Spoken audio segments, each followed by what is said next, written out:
Good morning children. तो आज हम लोग स्टार्ट करने जा रहे हैं new chapter and last chapter of your syllabus, that is biodiversity and conservation.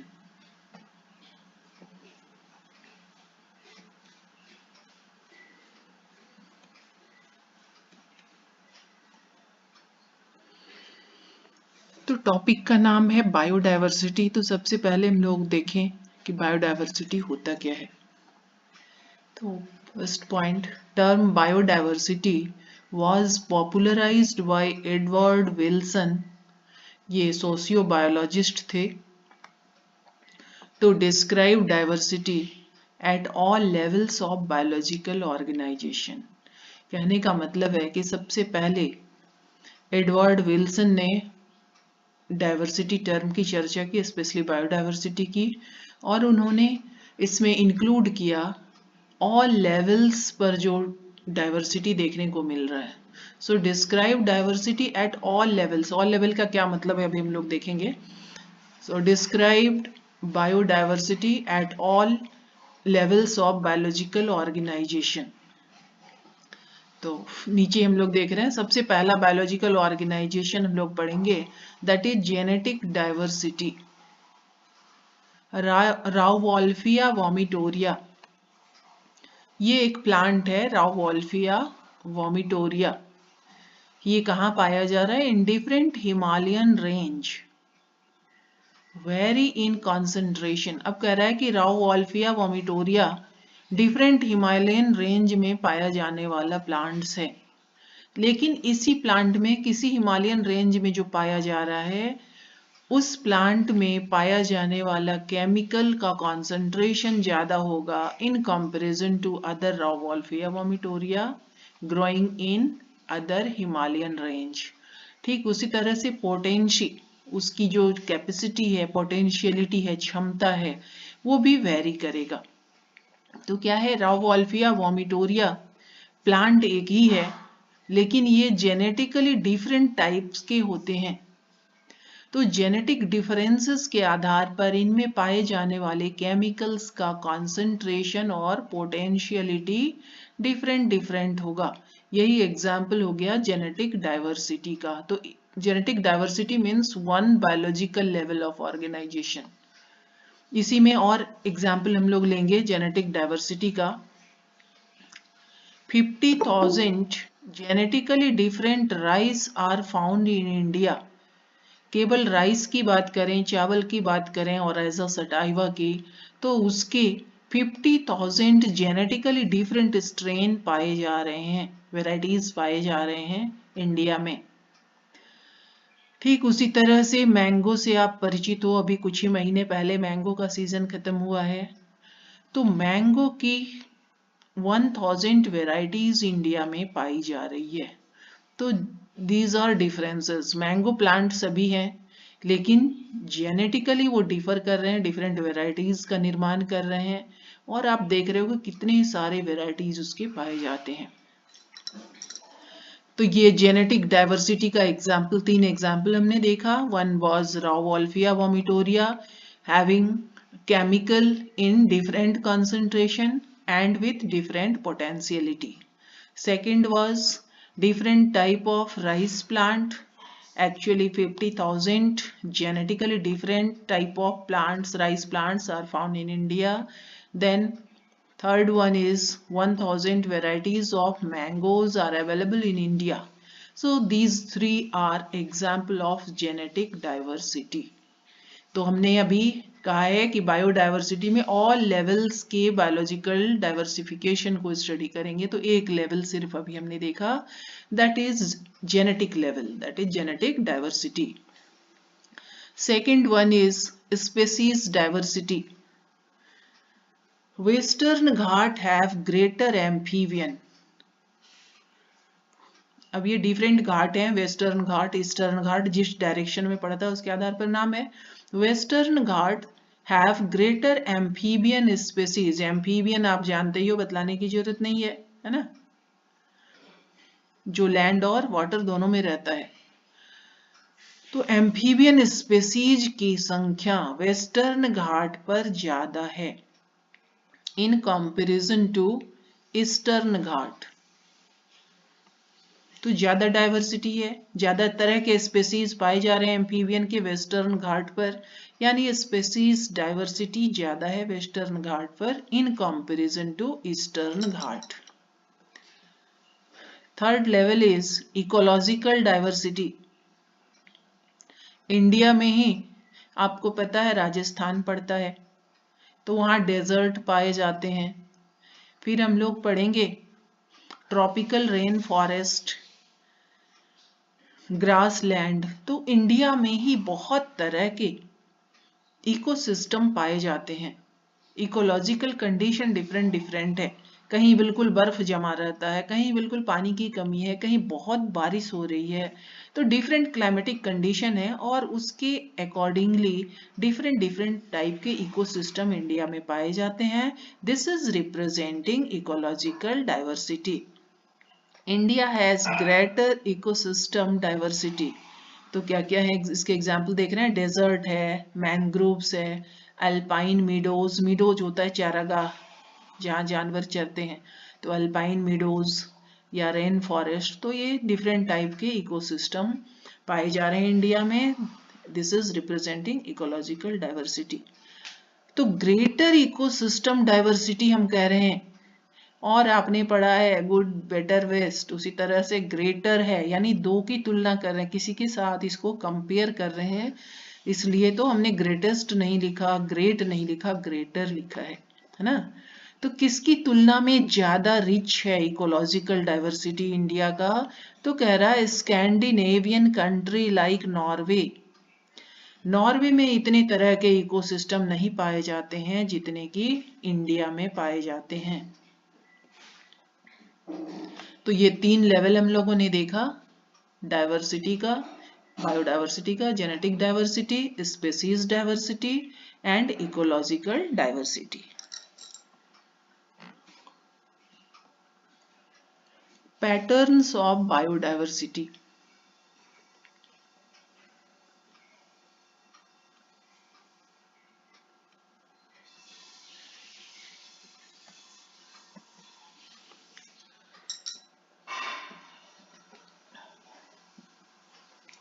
Biodiversity को अगर सीधे शब्दों में समझें तो डिफरेंट टाइप के प्लांट्स या एनिमल्स का पाया जाना ना। तो क्या ये रैंडमली डिफरेंट टाइप की पाए जाते हैं या कोई पैटर्न है, तो हम देखेंगे कि पैटर्न है, किसी खास पैटर्न में ये डिफर करते हैं। तो पहला पॉइंट है हमारा लैटिट्यूडनल ग्रेडियंट्स।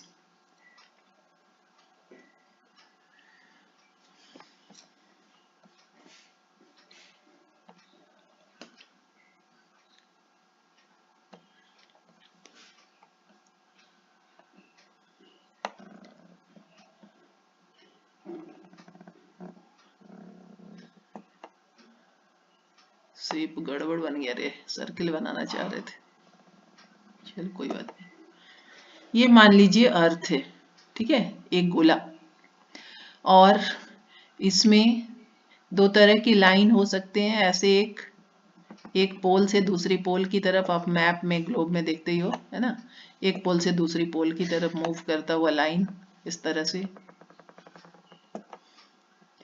क्या कहते हैं इस लाइन को?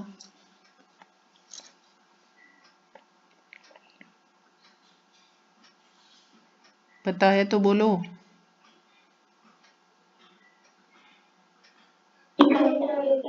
नहीं बेटा, इसको कहते हैं लॉन्गिट्यूड, ठीक है। ये लंबी लंबी लाइनें लॉन्गिट्यूड याद रखने के लिए ऐसे रखिए, ठीक है। ये लॉन्गिट्यूड है, तो लॉन्गिट्यूड से हमें यहाँ कोई मतलब नहीं है, हम लोग पढ़ेंगे लैटिट्यूड, ठीक है। तो लैटिट्यूड में ही आपका इक्वेटर भी आता है। इक्वेटर यानी अर्थ का बिल्कुल बीचों बीच का पार्ट, तो आधा पार्ट इधर हो गया, आधा पार्ट इधर हो गया। तो यहाँ एक लाइन अगर हम खींच दें तो ये इक्वेटर को दिखा रहा है, ठीक है। और ये लाइन इससे डिफरेंट है, जस्ट राइट एंगल पर है। तो मुझे बड़ा कंफ्यूजन होता था, तो हम याद रखते थे कैसे कि जो लेटा हुआ है वो लैटिट्यूड है, ठीक है। तो ये लेटा हुआ लाइन है, देख रहे हो, ये खड़ा लाइन है, ये लेटा हुआ है, लैटिट्यूड हो गया ये। अब ये इक्वेटर एक लैटिट्यूड का एग्जाम्पल हो गया, और भी लाइनें इससे होती हैं इधर, ऐसे ऐसे बढ़ते जाएंगे, ढेर सारे लैटिट्यूड्स हैं, ऐसे एक्चुअली ये राउंडनेस लिए हुए रहता है लाइन। और यहाँ पर क्या है, ये जगह क्या कहलाता है, पोल। कौन सा पोल है ये,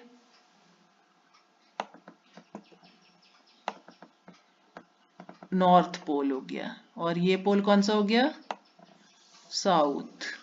ठीक है, तो अब हम लोग क्या देखेंगे कि जैसे जैसे इधर से, यानी इक्वेटर से, इक्वेटर के लिए समझने के लिए हम ई लिख ले रहे हैं, ठीक है,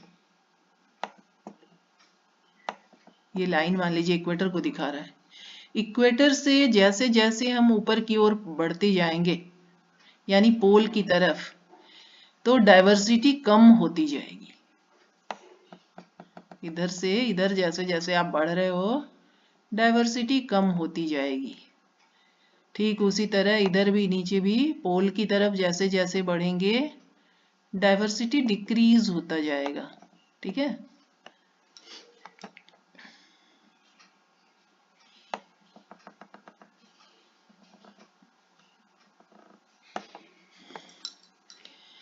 तो ये हमारा इक्वेटर था।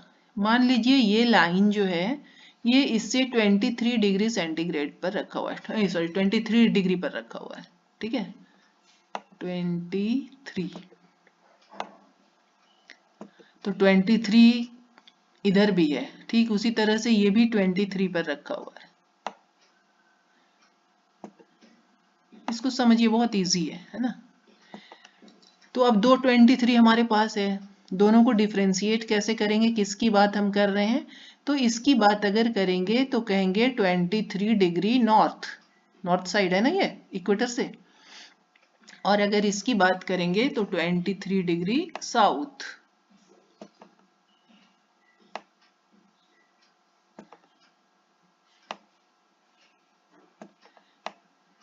ठीक, तो 23 डिग्री नॉर्थ और 23 डिग्री साउथ समझ में आ गया, और उसका मतलब है ये सारा एरिया ना, यहां से यहां तक पूरा इक्वेटर कंटेनिंग, और यही एरिया आपका ट्रॉपिकल एरिया कहलाता है। ट्रॉपिकल एरिया समझ में आ गया, इक्वेटर से 23 डिग्री नॉर्थ और 23 डिग्री साउथ, पूरे एरिया ट्रॉपिकल एरिया कहला रहा है। इसके बाद का जो एरिया बच गया, तो ये बायोडायवर्सिटी के मामले में काफी रिच है। आगे अभी इसी चैप्टर में हम लोग पढ़ेंगे आज या कल कि क्यों बायोडायवर्सिटी रिच है ये ट्रॉपिकल एरिया। इसके बाद का जो एरिया इधर बच जाता है, इसको हम कहते हैं टेम्परेट एरिया, और इसमें बायोडायवर्सिटी इसकी तुलना में काफी कम होती है। आपको अभी बतलाए कि जैसे जैसे आप इधर मूव करोगे, बायोडायवर्सिटी कम होती जाएगी। तो ये ट्रॉपिकल एरिया आपने देखा, this part is tropical area.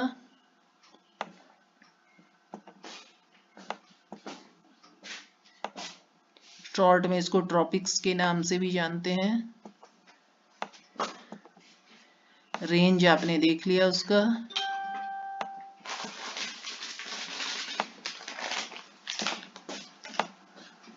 Tropics हो गया, और इसके बाद जो एरिया बचा है यहां से लेके 23 के पहले तक, ये हो गया आपका temperate area.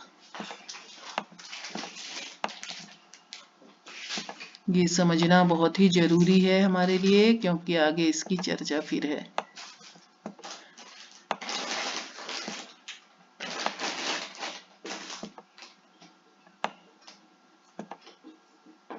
Temperate, ATE, temperate area. ठीक है, और ये तो पोलर एरिया है, यहाँ पर टेम्परेट एरिया में है, ये जो पोल वाला पोर्शन है ये पोलर एरिया है, बतलाने की जरूरत है नहीं। तो अब हम लोग देख रहे हैं लैटिट्यूड के अकॉर्डिंगली किस तरह से चेंजेस पाए जा रहे हैं बायोडायवर्सिटी में। तो आपने देखा tropical area means this portion is very rich in biodiversity, and as you proceed from tropical area to temperate area biodiversity richness decreases, less diversity होने लगता है टुवर्ड्स पोल फ्रॉम इक्वेटर। ठीक वही बात इधर भी लागू होगी, बायोडाइवर्सिटी ट्रॉपिकल एरिया में ज़्यादा है और पोल की तरफ बढ़ते बढ़ते धीरे धीरे कम होता जा रहा है। तो उसी को यहाँ बतलाया गया है लैटिट्यूडिनल ग्रेडियंट्स के नाम पर। तो लिखा हुआ है, देख रहे हैं आप, diversity decreases from equator towards pole, यही बतलाना चाहें जो भी आपको समझा रहे थे।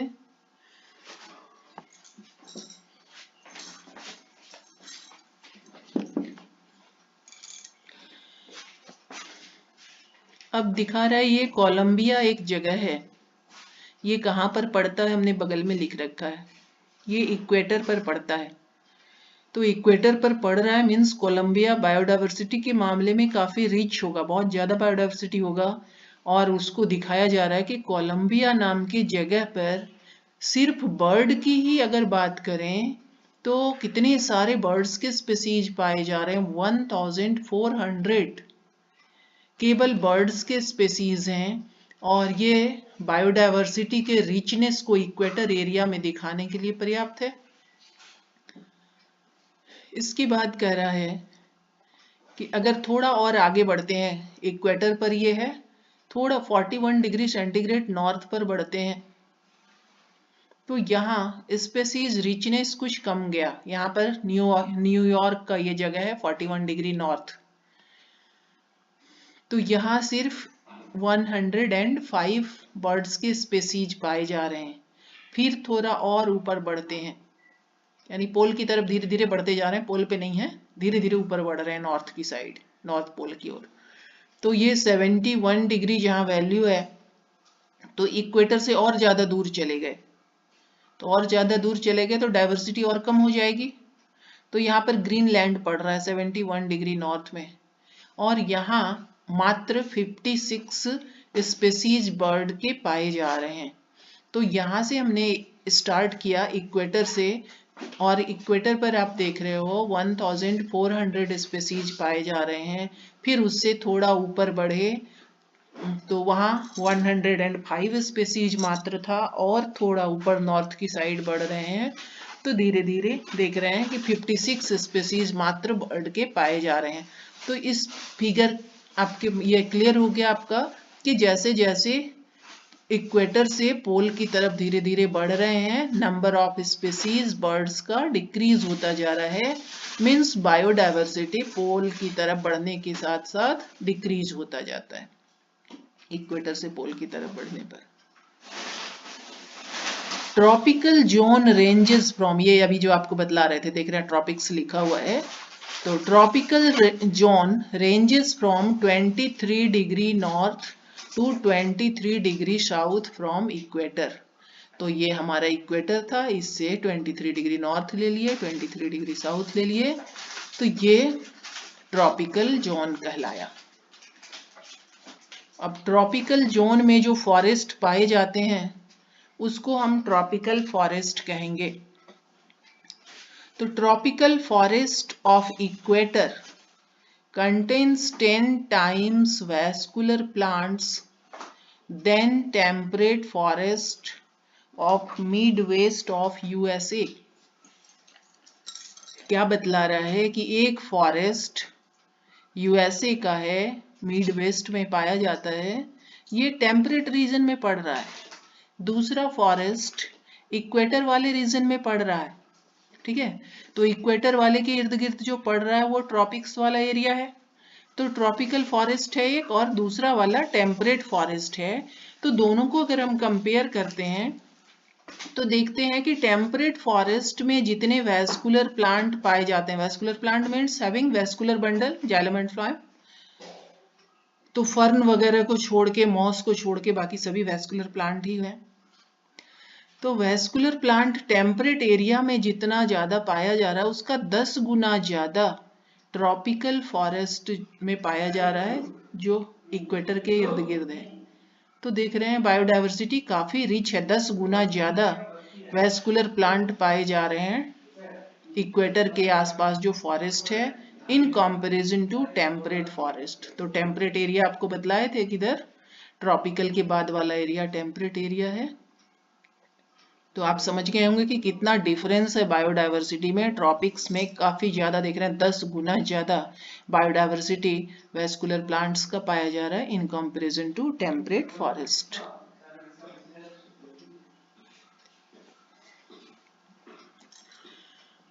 तो अभी आप पढ़ चुके tropical Amazonian rain forest of South America has greatest diversity on अर्थ।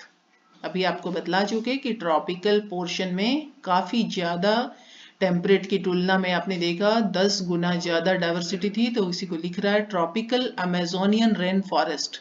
तो कभी कभी डिफरेंट नाम से इससे रिलेटेड क्वेश्चन आपको पूछ देता है, कभी ट्रॉपिकल फॉरेस्ट पूछ देगा, कभी अमेजोनियन रेन फॉरेस्ट करके पूछ देगा, क्वेश्चन यही रहता है। ठीक है, तो ये बहुत इंपॉर्टेंट है आपके लिए। ट्रॉपिकल अमेजोनियन, अमेजन जगह का नाम है, तो tropical Amazonian rain forest of South America. तो कभी साउथ अमेरिकन फॉरेस्ट करके पूछ देगा, लेकिन हर क्वेश्चन में यही पूछना चाह रहा है। हैज ग्रेटेस्ट डाइवर्सिटी ऑन अर्थ, तो सबसे ज्यादा डाइवर्सिटी इसी फॉरेस्ट में पाया जाता है। ये डाइवर्सिटी को रिफ्लेक्ट किया गया है कि कौन सा प्लांट का कितना डाइवर्सिटी पाया जा रहा है। तो नंबर ऑफ स्पेसीज देखिए, इसी फॉरेस्ट के में किस तरह के स्पेसीज पाए जा रहे हैं, उसकी क्या क्या संख्या है उसको दिखाया गया है। तो 40,000 स्पेसीज प्लांट्स के पाए जाते हैं इस जंगल में, अमेजोनियन फॉरेस्ट में। 3,000 स्पेसीज फिश के हैं, 1,300 बर्ड्स के हैं, 427 मैमल्स वहाँ पाए जाते हैं, इतने स्पेसीज। और उतना ही मैमल के बराबर ही स्पेसीज एम्फीबियन का भी इस फॉरेस्ट में है, और 378 स्पेसीज रेप्टाइल्स के इस फॉरेस्ट में है, एंड 1,25,000 से ज्यादा इनवर्टिब्रेट्स पाए जाते हैं इस जंगल में। तो आप देख सकते हैं कि कितना ज्यादा स्पेसीज डाइवर्सिटी इस ट्रॉपिकल अमेजोनियन रेन फॉरेस्ट में पाया जाता है।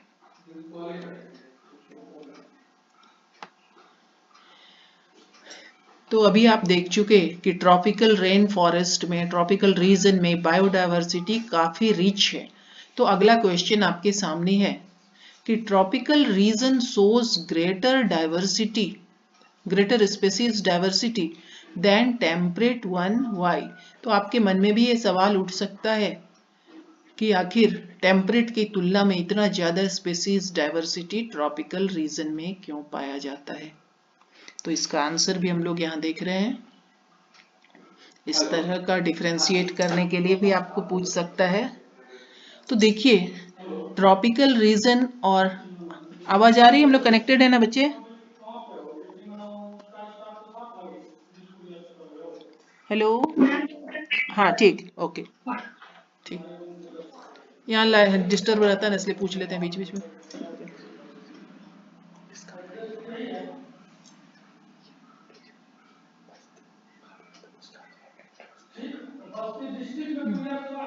वो है ना,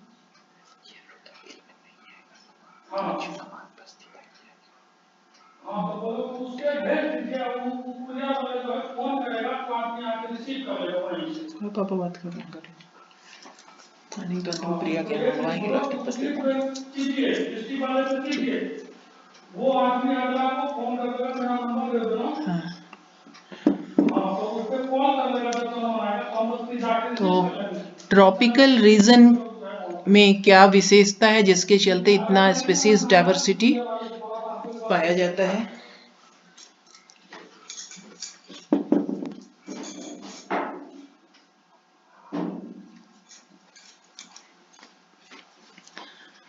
तो सबसे पहला पॉइंट है लॉन्ग इवोल्यूशनरी टाइम। ये बहुत ही जरूरी है डिफरेंट टाइप के स्पीशीज को डेवलप करने के लिए, बहुत important point, long evolutionary time. तो इवोल्यूशनरी टाइम अगर कंटिन्यूअस मिल रहा है, कोई डिस्टरबेंस नहीं हो रहा है, तो ऐसा देखा जाता है कि ऐसे जगह पर ज्यादा तरह के स्पीशीज पाए जाएंगे। तो ट्रॉपिकल रीजन में लॉन्ग इवोल्यूशनरी टाइम अवेलेबल है फॉर स्पेसीज डाइवर्सिफिकेशन, यानी डिफरेंट टाइप के स्पेसीज के डेवलपमेंट के लिए, निर्माण के लिए। तो टेम्परेट रीजन में ये सिचुएशन नहीं होगा, इसलिए कम है। तो देखिए फ्रीक्वेंट तो क्यों नहीं है, लॉन्ग इवोल्यूशनरी टाइम सिर्फ ट्रॉपिकल रीजन को ही क्यों अवेलेबल है और टेम्परेट रीजन में क्यों नहीं अवेलेबल है। तो अभी जो फिगर आपको हम बना के दिखा रहे थे उसमें आप कंपेयर कर सकते हो कि आइस वाले एरिया से ज्यादा नजदीक कौन है, टेम्परेट वाला, ट्रॉपिकल वाला उससे दूर है। तो जब आइस मेल्ट करेगा पोलर रीजन का, तो कहाँ आएगा वो, बह करके टेम्परेट वाले रीजन में आएगा। तो आइस का मेल्ट करके बहना, फ्लो होना ग्लेसिएशन कहलाता है। तो क्या होगा, बार बार गर्मी जब बढ़ेगी, जब बढ़ेगी तब तक मेल्ट होता रहेगा आइस, और आइस का फ्लो होगा। वो क्या करेगा, नया स्पेसीज का अगर निर्माण हो रहा है तो वो डिस्टर्ब हो जाएगा। तो ये लिखा हुआ है frequent glaciation disturb evolutionary time. तो undisturbed evolutionary time, long time यहाँ नहीं मिल पा रहा है। क्यों नहीं मिल पा रहा है, due to presence of frequent glaciation. तो क्या होगा, बायोडाइवर्सिटी कम हो जाएगा, ज्यादा स्पेसीज का निर्माण हो नहीं पा रहा है, बार बार डिस्टर्ब हो रहा है due to frequent glaciation. Now come to second point, less seasonal, relatively more constant and predictable environment cause niche specialization and greater species diversification। तो ट्रॉपिकल रीजन की खास विशेषता है कि यहाँ ये लेस सीजनल होता है, कंपैरेटिवली टेम्परेट की तुलना में देखें तो लेस सीजनल है, रिलेटिवली मोर कांस्टेंट है एंड प्रेडिक्टेबल इन्वायरमेंट। अभी आपको पता है कि गर्मी और बरसात का मौसम खत्म हुआ है, अब ठंड का मौसम आने वाला है। तो पहले से आप प्रेडिक्ट कर सकते हो कि ठंड का मौसम खत्म होगा तो क्या आएगा, वसंत ऋतु आने वाला है। तो पहले से पता होता है कि कौन सा आएगा, लेस ये मतलब प्रिडिक्टेबल है, पहले से घोषणा कर सकते हो आप, भविष्यवाणी कर सकते हो कि अब कौन सा मौसम आएगा, सब पता है। लेकिन टेम्परेट रीजन में ऐसा नहीं है। तो ये लेस सीजनल होता है, रिलेटिवली मोर कांस्टेंट है एंड प्रेडिक्टेबल इन्वायरमेंट है, जिसके चलते कि डिफरेंट टाइप के स्पेसीज का निर्माण इजीली हो सकता है, और यही कारण है यहाँ ग्रेटर स्पेसीज डाइवर्सिटी पाया जाता है। तो ठीक इसका उल्टा इधर लिख दोगे तो हो जाएगा more seasonal, less constant, unpredictable environment. Next point है मोर सोलर एनर्जी। आपको पता होगा कि इक्वेटर पर सीधा सोलर लाइट पड़ता है वर्टिकली, और उसी के इर्द गिर्द आपका टेम्परेट जोन है, 23 डिग्री नॉर्थ, 23 डिग्री साउथ।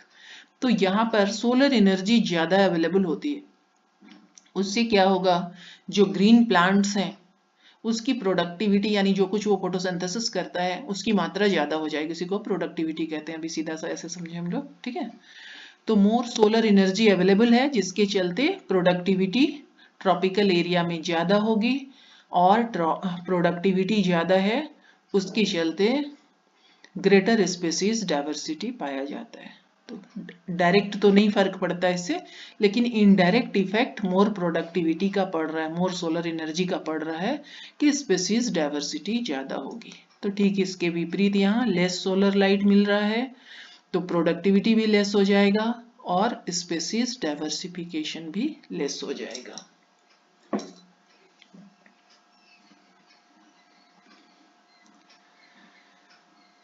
अब हम लोग बहुत ही इंपॉर्टेंट पार्ट में आ रहे हैं और बहुत इजी सा है, इससे रिलेटेड आपका प्रैक्टिकल भी रहता है।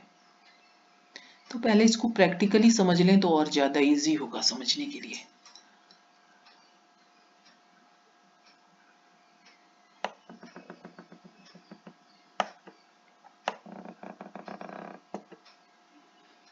ये मान लीजिए एक सुतली, हमने स्ट्रिंग ले लिया या धागा ले लिया, ठीक है, और यहाँ पर एक पिन लगा दिए, ठीक, फिक्स हो गया, जमीन पर लगा रहे हैं, ठीक है, मिट्टी में गाड़ दिए एक पिन ये धागा के एंड पे, फिर इसके मिड में एक पिन यहाँ लगा दिए और फिर एक पिन यहाँ लगा दिए। तो क्या हुआ, ये एल का शेप बन गया। अब हम क्या करेंगे, यहाँ से एक और धागा लिए, एक पिन हमने यहाँ लगाया इस पर, दूसरा यहाँ लगाया और तीसरा यहाँ लगाया। अब क्या हुआ, ये एक स्क्वायर बन गया एरिया। ये जो धागा लिए थे ये 20 सेंटीमीटर का था, तो बीच में आपने यहाँ पिन अप किया तो ये 10 हो गया आपका, ये भी 10 हो गया, और ये जो डिस्टेंस हमने लिया ये भी 10 है। ठीक है, तो ये क्या हुआ, एक स्क्वायर मिल गया आपको, चारों आर्म इसका 10-10 का है। अब इसमें हम काउंट करेंगे कि कितने तरह के स्पेसीज आपको मिले। ठीक, और एक टेबल प्लॉट करेंगे।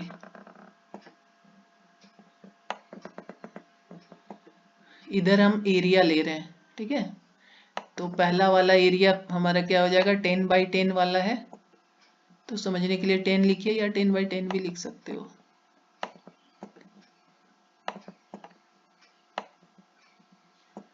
एक टेबल बना रहे हैं, तो इस 10x10 एरिया में आपको कितने तरह के प्लांट मिले, यानी स्पेसीज डाइवर्सिटी, वो आप यहाँ नोट कर लोगे।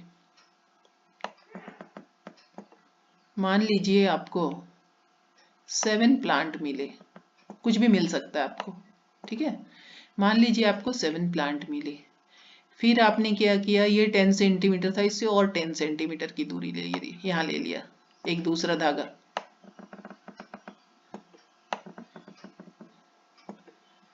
और ये यहाँ से लेके यहाँ तक अब आपका 20 हो गया। 10 ये था और 10 ये था। ठीक उसी तरह से ये भी 10 अगर था और ये 10 ले लिए तो ये 20 वाला हो गया आपका, ये आपका 10 वाला था। अब इस एरिया में तो कितने प्लांट मिले हैं वो हमें पता ही है। इस एरिया में सिर्फ अगर देख लें कि कितने नए प्लांट मिल गए आपको, तो आपको 20x20 वाला एरिया का प्लांट की जानकारी हो जाएगी। मान लीजिए इसमें 4 प्लांट और मिल गए आपको नए, तो 20x20 एरिया को कैलकुलेट करेंगे तो कितने पॉइंट हो गए हैं, कितने प्लांट हो गए, इसमें 7 थे आपके, तो अब तो टोटल को देखेंगे ना, 20x20 एरिया लिए हैं तो 20 वाले एरिया में हमारा हो जाएगा 11 प्लांट। ठीक, ऐसे ही और बढ़ गए 10। अब हमारा एरिया हो गया 30x30।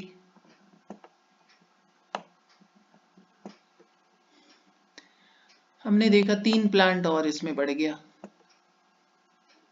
तो 11 था 14 हो गया, 30 वाले में 14 हो गया।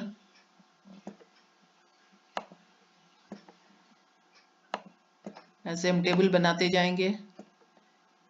फिर हमने 10 और ज़्यादा आगे करके लिया। अब हमारा 40x40 एरिया हो जाएगा। ये 40x40 एरिया हो गया। इसमें हमने देखा 2 और नया मिल गया। फिर हमने 50x50 वाला लिया। इसमें देखा एक और मिल गया। फिर 50 से जब आगे जा रहे हैं, ठीक है, यहाँ 50 आ गया। अब 50 से जब आगे बढ़ रहे हैं, मान लीजिए 60x60 ले रहे हैं एरिया, तो कोई नया नहीं मिला, कुछ भी नया नहीं मिला, यानी 50 पर आके हमारा नंबर ऑफ स्पीसीज कांस्टेंट हो गया। तो पहले 7 था, फिर 11 हो गया, फिर 14 हो गया, फिर 16 हो गया, फिर 17 हो गया। तो 50 पर जाके यहाँ भी देख रहे हैं 17 ही रह गया, क्योंकि कोई नया अब मिला नहीं। तो 50 पर जाके हमारा कांस्टेंट हो गया। तो इसमें क्या हम कंक्लूजन निकाल रहे हैं कि सबसे ज्यादा कहाँ तक मिला आपको, 50 तक मिला। जैसे जैसे आपका एरिया बढ़ता गया वैसे वैसे नंबर ऑफ स्पेसीज आपको ज्यादा मिलता गया। इतना छोटा सा एरिया आपने लिया था तो सिर्फ 7 स्पेसीज आपको मिले थे। आपने 20x20 का एरिया ले लिया, एरिया बढ़ा लिया। वॉइस देखते हैं। ओके बच्चा, कोशिश करते हैं।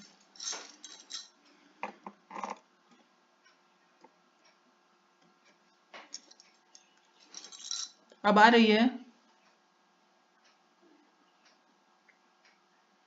अब वॉइस आ रही है कि वही हाल है? आ रही है, चलो ठीक। तो इसमें आप क्या देख रहे हो कि जैसे जैसे एरिया आप बढ़ा रहे हो, नंबर ऑफ स्पेसीज बढ़ता जा रहा है, यही ना? But up to certain limit, कहाँ तक आपका बढ़ा? 50 तक। उसके बाद अब नहीं बढ़ रहा है। तो इसी को हम क्या कह रहे हैं, जैसे जैसे नंबर ऑफ ये सॉरी जैसे जैसे एरिया क्षेत्र आपका बढ़ता गया, वैसे वैसे नंबर ऑफ स्पेसीज बढ़ता गया। और नंबर ऑफ स्पेसीज के लिए ही हम स्पेसीज रिचनेस टर्म यूज करते हैं। तो जैसे जैसे आपका एरिया क्षेत्रफल बढ़ता गया, वैसे वैसे स्पेसीज रिचनेस इंक्रीज होता गया। इससे आपने यही देखा, but up to certain limit, 50 तक ही आपका बढ़ा। अब 50 से ज्यादा अगर बढ़ाने लगे एरिया क्षेत्र, तो नंबर ऑफ स्पेसीज रिचनेस बढ़ना बंद हो गया। ठीक है? तो इस पूरे का कंक्लूजन एक तरह से यही है। ये समझ में आया कि नहीं बोलो? ये प्रैक्टिकल के लिए भी काम आएगा। इसमें कोई दिक्कत हो तो बोलो, एक बार फिर से बतला दो। ठीक। जमीन पर हम सुतली रस्सी जो रहता है, सन वाला पतला, है ना, उसको रखे। ऐसे क्वाड्रेट भी हमने लकड़ी का भी बनवा रखा है आपके लिए लैब में। तो एक सुतली ले लिए, धागा ले लिए, ठीक है, और उसको यहाँ पर पिन अप कर दिए, कांटी लगा दिए, जमीन में फिक्स हो जाएगा। फिर दूसरा कांटी इस कॉर्नर पर लगा दिए, वो फिक्स हो गया। फिर तीसरा कांटी ऐसे लगा दिए। तो एल का शेप आप बना सकते हो रस्सी से, कांटी की मदद से आपने बना लिया। इसके बाद फिक्स लंबाई पहले ही नाप नाप के हम काट लेंगे। ये 20 का काट लिए, ये 40 का काट लेंगे, ऐसे कर करके, ठीक है। तो सारी रस्सी लंबाई में काट लिए हैं नाप करके, और फिर उसको ऐसे फिक्स करते जाएंगे। तो फील्ड में हम इसको रखे हुए हैं, ठीक है। फील्ड में आपने ये एल बनाया, और फील्ड में 10 बाई 10 वाली जो रस्सी है, सबसे पहले सबसे छोटी वाली, उसको लेके फिर इधर से बना दिए एल शेप। एक यहाँ लगा, एक यहाँ लगा, एक यहाँ लगा, उल्टा एल। तो ये क्या हुआ, एक स्क्वायर बन गया। कैसा स्क्वायर बना? 10 बाई 10 का, लंबाई चौड़ाई सब इसका बराबर है। तो इसमें अब देखेंगे कि कितने प्लांट दिखाई पड़ रहे हैं फील्ड में, इतनी सी जगह में। तो हमने देखा बहुत सारे प्लांट दिख रहे हैं, 7 प्लांट्स दिख गए।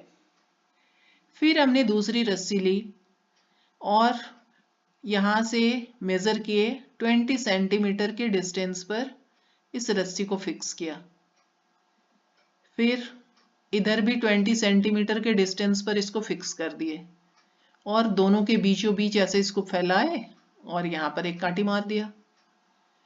अब ये एरिया पूरा आपका क्या हो गया, 20 यहाँ से आपने मेजर किया है, ये भी लंबाई इधर भी 20 है, और ये भी 20 है, ये भी 20 है। तो पूरा ये स्क्वायर आपको 20 बाई 20 का एरिया मिला। इसमें से इतने एरिया की आपको ऑलरेडी जानकारी है कि कितने स्पेसीज है, सिर्फ इस एरिया की जानकारी लेनी है। इसमें आपने खोजा तो जो प्लांट इसमें थे, इसमें भी थे, उसके अलावे आपको 4 नया प्लांट इसमें मिल गया। आपने कॉपी में नोट कर लिया। तो 20 बाई 20 वाले एरिया में 7 + 4 हो गया, टोटल 11 मिल गया आपको। कुछ भी मिल सकता है, आपको खुद से काउंट करोगे देखोगे, ठीक है। ये समझने के लिए आपको बतलाए। फिर इसी तरह से दूसरी बार रस्सी लिए, यहाँ से नाप लिए 30 सेंटीमीटर। ये रस्सी हमने 60 सेंटीमीटर का लिया है, तो 30 सेंटीमीटर पर इसको फिक्स किए, और बीच में एक कर देंगे 30 पर। फिर यहाँ से इधर 30 बच गया हमारा, यहाँ फिक्स कर दिए। तो ये लंबाई 30 सेंटीमीटर, ये भी 30 सेंटीमीटर, ये भी 30, और ये भी 30। तो 30 बाई 30 का एक एरिया हमें मिला। इतनी की जानकारी पहले से है कि कितने स्पेसीज पाए जा रहे हैं, सिर्फ इस एरिया को देख लेना है। और इसमें हमने देखा 3 न्यू स्पेसीज मिल गए। यही सारे इसमें भरे पड़े थे, उसके अलावे 3 और नए दिख गए। उस 3 को नोट किए, तो 30 बाई 30 में आपका ये तीनों का टोटल आ गया, 7 + 4 + 3। और आगे बढ़े, 80 सेंटीमीटर की लंबी रस्सी ले लिए, और उसको यहाँ से 40 सेंटीमीटर नाप के फिक्स किया। और फिर उसके बीचों बीच यहाँ फिक्स कर दिए, तो ये लंबाई भी 40 और ये भी 40 हो जाएगा आपका। फिर वहां से ये डिस्टेंस भी 40 है और ये भी 40 है, तो 40/40 का एरिया हो गया। इसमें फिर खोजे कि नया कोई स्पेसीज तो नहीं दिख रहा, तो 2 ही प्लांट दिखा। फिर उसी तरह से यहाँ बढ़े 50 वाला एरिया लिए, तो यहाँ से 50 सेंटीमीटर के डिस्टेंस पर लिए और ये रस्सी हमने 100 सेंटीमीटर का लिया था, तो यहाँ 50 सेंटीमीटर पर इसको फिक्स किए और यहाँ से 50 सेंटीमीटर जहाँ हुआ वहाँ यानी बीचों बीच एक पिन और मार दिए, फिर ये भी 50 बच जाएगा। तो ये 50/50 का एरिया हुआ। वहां देखे सिर्फ एक ही नया स्पेसीज मिला। जैसे जैसे बढ़ते जा रहे हैं नया स्पेसीज कम होता जा रहा है और 50 के बाद अब देख रहे हैं कोई स्पेसीज नया नहीं मिल रहा है। तो ये बढ़ता गया कब तक, अप टू 50। तो इसमें सीधा सा यही बतलाया गया है कि जैसे जैसे आपका एरिया बढ़ता जा रहा है यानी क्षेत्रफल बढ़ता जा रहा है, नंबर ऑफ स्पेसीज आप देख रहे हो कि कुछ ना कुछ इंक्रीज होते जा रहा है, बढ़ता जा रहा है। टोटल की बात कर रहे हैं, इस एरिया में इस एरिया में। तो यहाँ तक आते आते काफी ज्यादा हो गया। यहाँ से अगर काउंट करें तो ये पूरा एरिया इसी का है ना, बड़ा वाले का, तो टोटल नंबर इसमें काउंट करेंगे। तो यही कह रहा है कि जैसे जैसे एरिया बढ़ता है वैसे वैसे स्पेसीज रिचनेस बढ़ता गया, लेकिन 50 के बाद नहीं बढ़ा, इसलिए आपको जोड़ना पड़ेगा up to certain limit. Limit तक ही बढ़ा, लिमिट से ज्यादा नहीं बढ़ेगा।